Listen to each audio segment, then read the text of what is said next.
Our next guest says that if there is a MAGA Civil War, meaning ending foreign wars and the ability to question foreign intervention, he's ready for it. He says that if the neocon Republicans do not hear this generation's demand to end foreign interference, the next generation is going to burn down the old house and build a new one, and I love it. Over the weekend, those battle lines were drawn at the Republican Jewish Convention. Lindsay Graham, Mark Levin, they all took to the stage and declared that the Republican Party stands with Israel.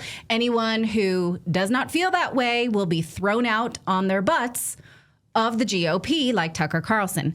Clint Russell is the host of the Liberty Lockdown, and he's one of my favorite voices on X. If you don't follow him, you absolutely should. He published a fantastic manifesto on his YouTube channel this weekend, and I wanted to hear more about it. Thank you so much for joining me. You say that if this is the end of MAGA, so be it. So what are the demands here for independent thinkers? Well, I think the demands are pretty straightforward. It's to do what you campaigned on. It's to end the endless wars. It's to focus on America, to put America first, to stop prioritizing Israel. I think just do what you promised. Is that too much to ask? Have we lost our minds that that's actually an ultimatum that seems too far afield? Just makes no sense to me at all. Right. And so you talk about how this denigration of these voices who are making very reasonable demands that we don't want to steal from the American people to wage wars abroad any longer. Am I on glue? This was a promise of the GOP during the last election, was it not? It sure was. It was the primary reason that myself and probably a million other libertarians got behind Donald Trump. And now we're on the precipice of war with Venezuela, potential invasion of Nigeria. We bombed Iran. Still haven't ended the proxy war in Ukraine. I mean, the list goes on and on.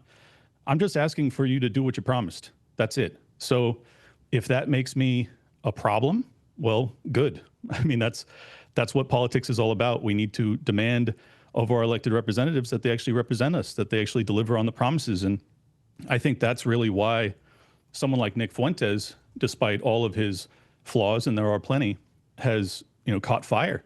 Is that he represents the angst of these young men, and justifiably so. They came out of the kind of Me Too, cancel culture environment.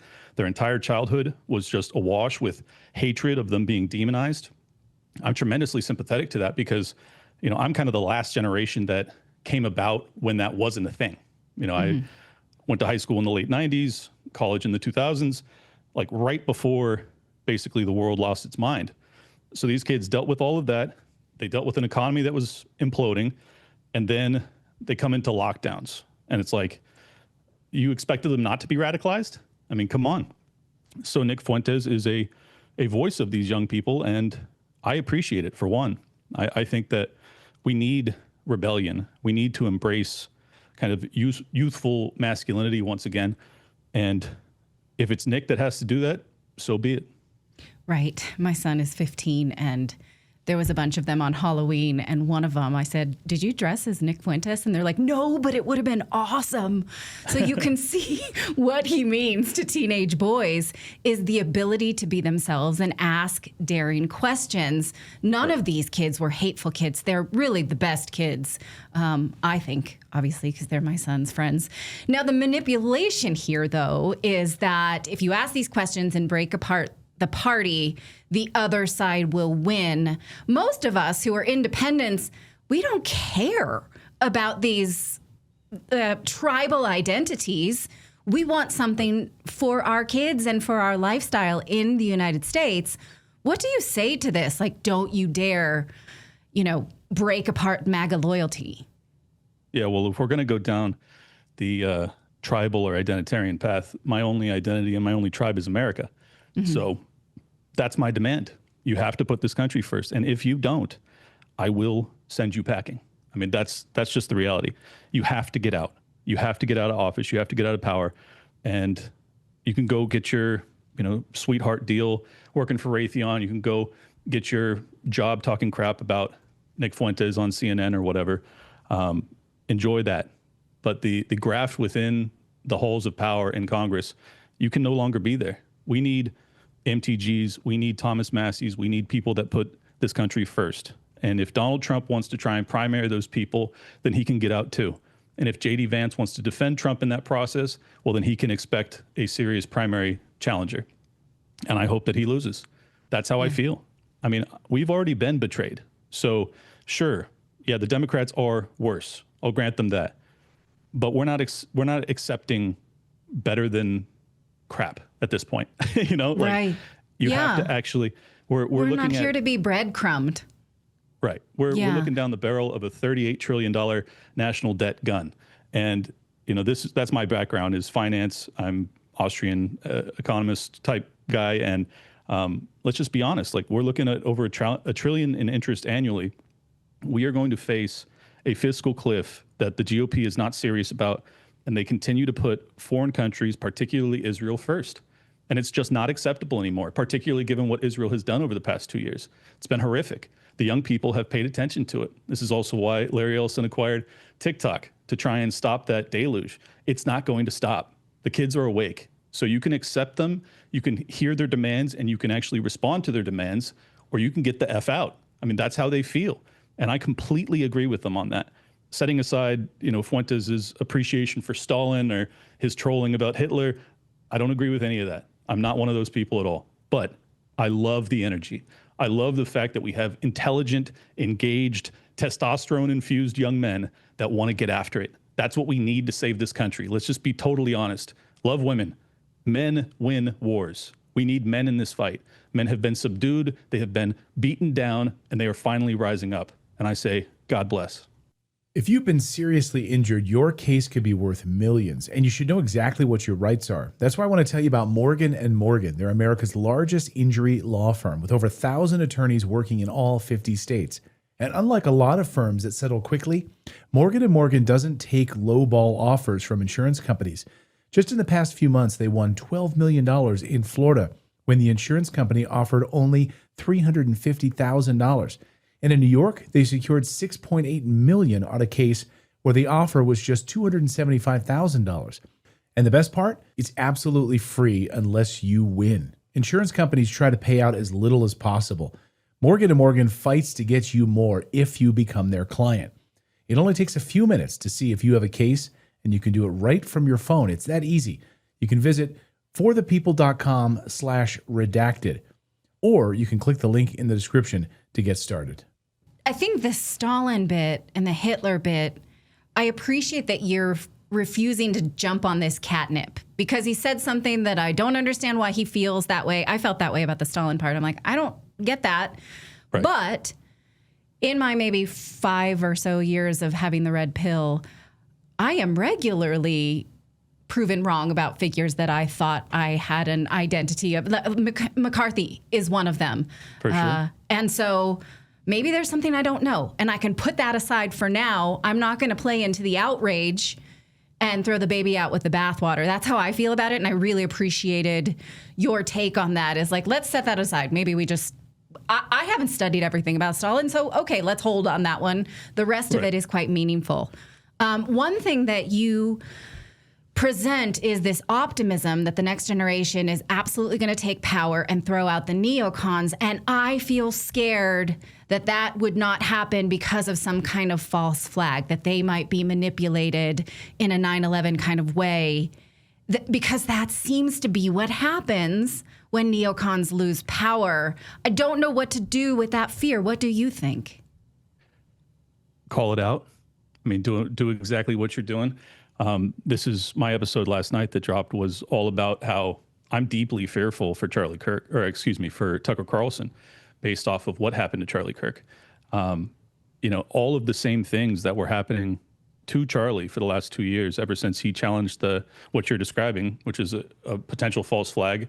There was no response for like a dozen hours or something crazy in a nation the size of New Jersey that has probably the most well-defended border in the world next to North Korea, and there's no response.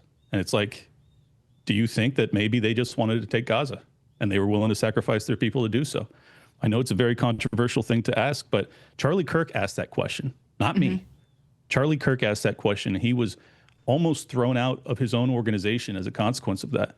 And those same knives, same fangs are out to try and take out Tucker Carlson. What's the tie that binds?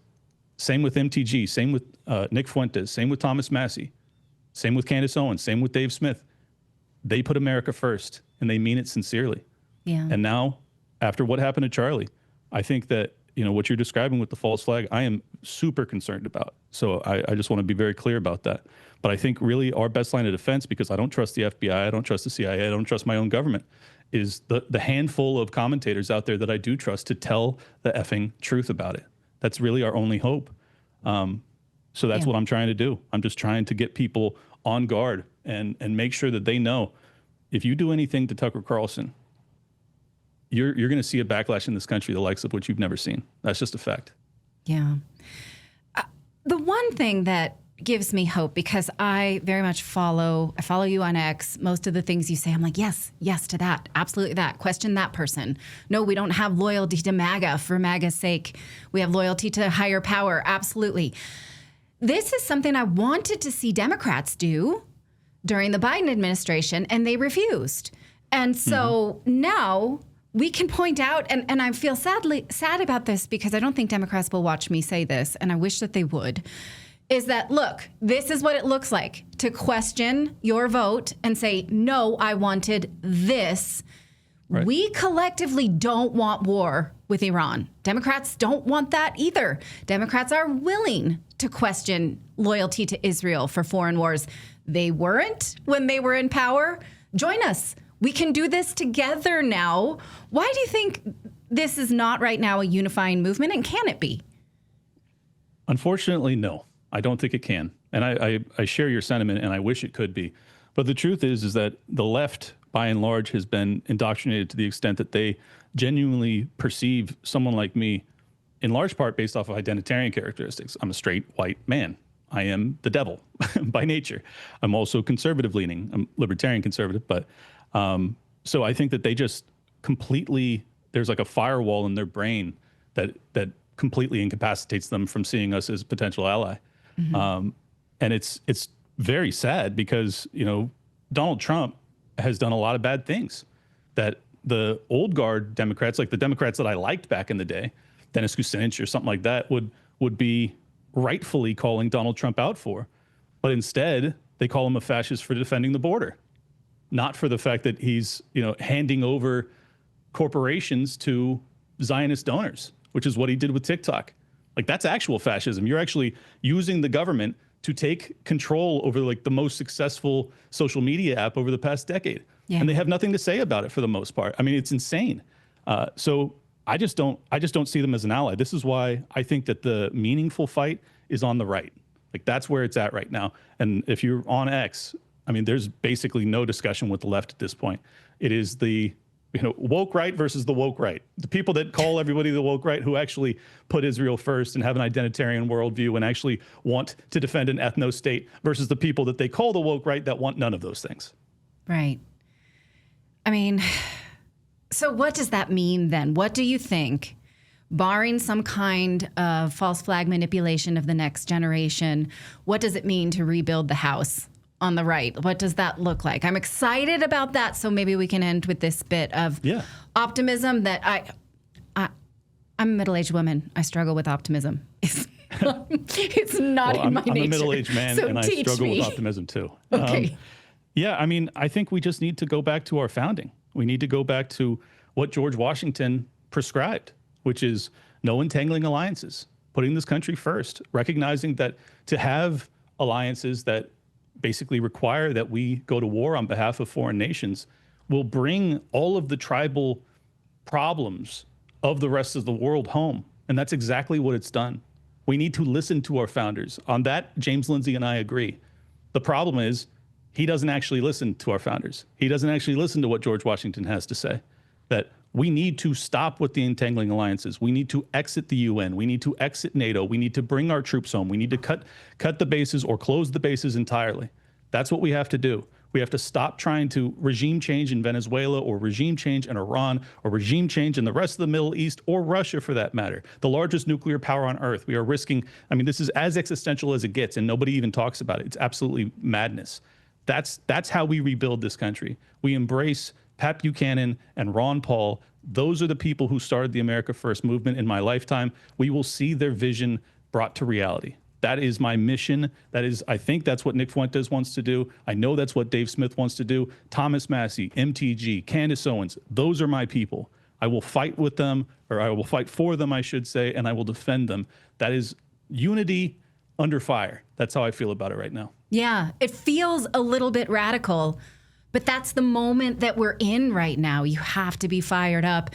The one bit of optimism I have that maybe is a bit more natural is that we see collectively manipulation in a way we never have before. So the deep state has fewer shadows because there's so much light, because there's so much conversation. So that's why I was really excited to talk to you, because I think that your voice gets that. I think that you are an empowering voice for that. And so I want to stand next to you for that manifesto. So that's why I invited you on Redacted. Thank you so much for offering your time. I absolutely appreciate you guys. Continue to do the great work that you do, and let's make sure we get justice for Charlie Kirk.